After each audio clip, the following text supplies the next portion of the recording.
one step forward, 3 books back, guys. I need to tell you about this.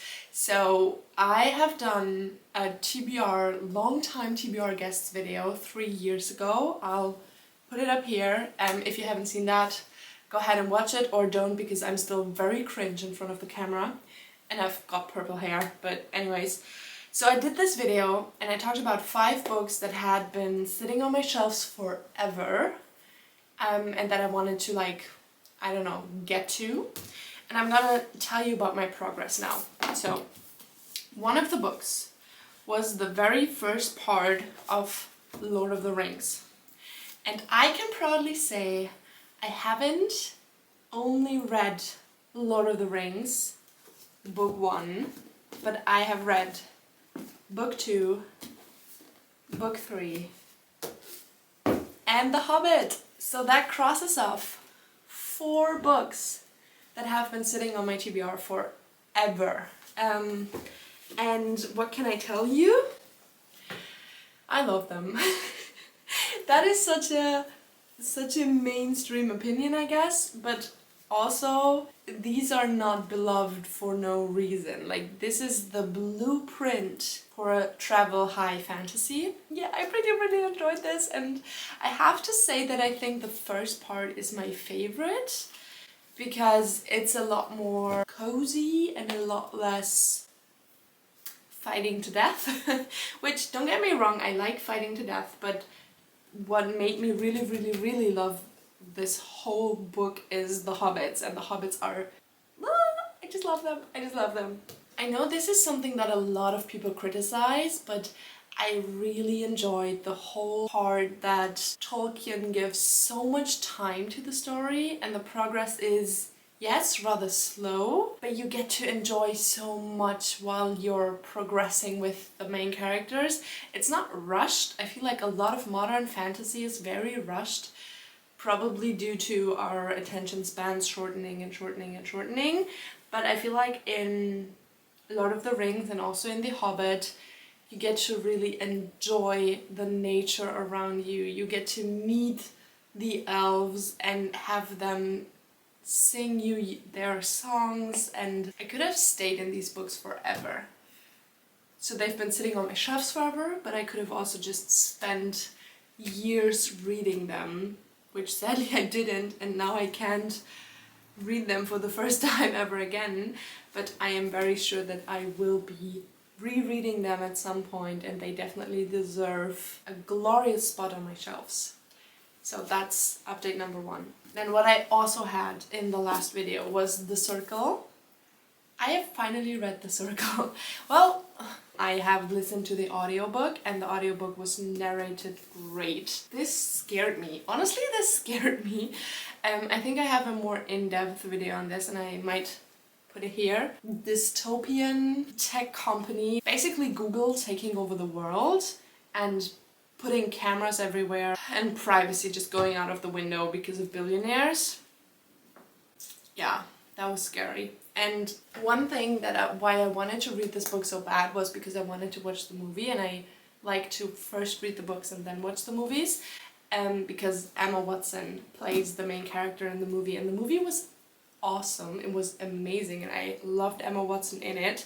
But what I hated was the fact that they... spoilers, dangerous spoilers, and that they fully switched up the ending of the entire story to position the main character as this, like, American hero in the movie, when in the books she's literally a coward and goes along with it, which I think makes the book a lot more powerful. She gets so brainwashed that she just falls into the trap. That was scary.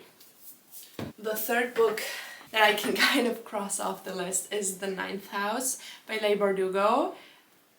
This I am, as you can see, currently reading. I just picked it up this morning because I had the idea for this video like yesterday, and I was like, okay, come on, you know what? I'm just gonna pick up Ninth House now. I did that, which you're gonna hear more about in a vlog, and I am loving it so far. So I've read about 60 pages, and I mean, give me secret societies in a very prestigious university and dark forbidden magic and murder. you got me. You got me, and I do not know why I didn't pick it up earlier. Like, this has been sitting on my shelves for probably 4 years, and I'm just now picking it up. But I am, and honestly this does come in my favor because it's a trilogy and the second book is already out and the third book is coming out in a month and a half. So I would say this is kind of perfect timing. Okay, after my progress videos, I'm gonna get into the unread ones in a second, but please, I would love for you to like, subscribe if you haven't, leave a comment, what are you currently reading, or is there something that has been sitting on your shelves for a very long time and that you haven't yet gotten to? Please let me know, I would love to chat with you, and let's get into the unread books.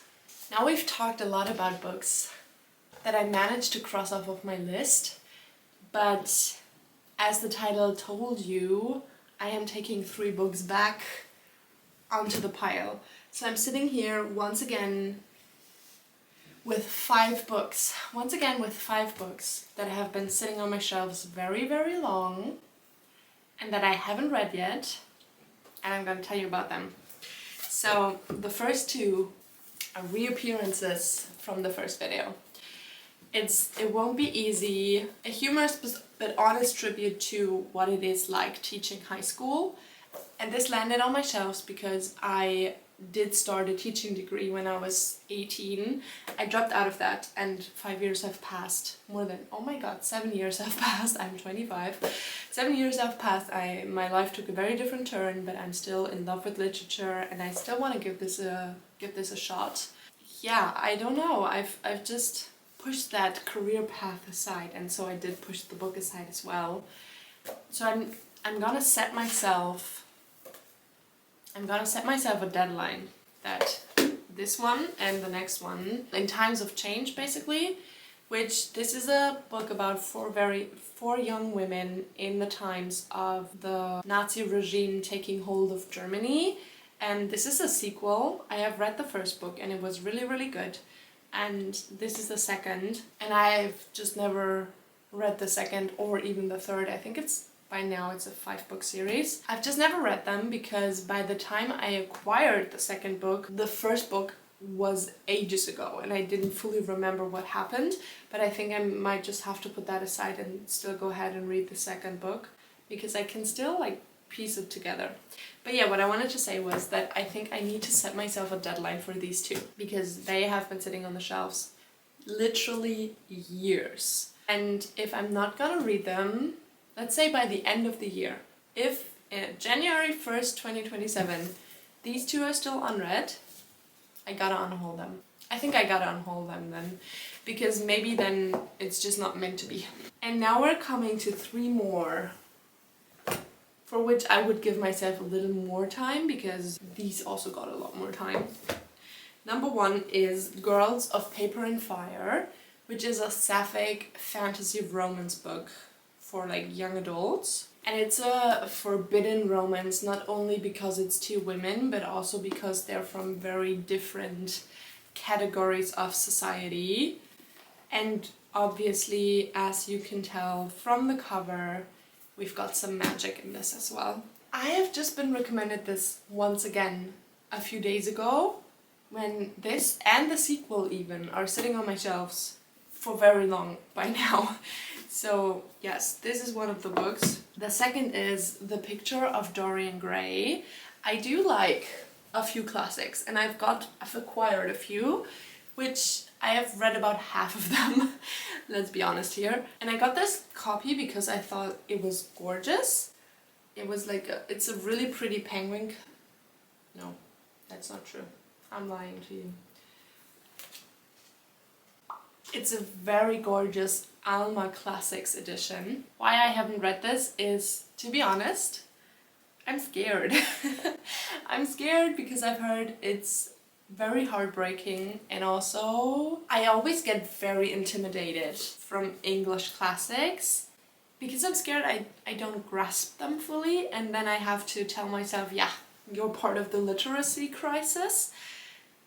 So far I haven't confirmed this fear with any classic I've read, but it's with every new classic I want to get to, it's back in my head. But yeah, I think I need to change this finally, because I also know there's multiple great movie adaptations that also friends have been recommending me forever. I gotta read the book.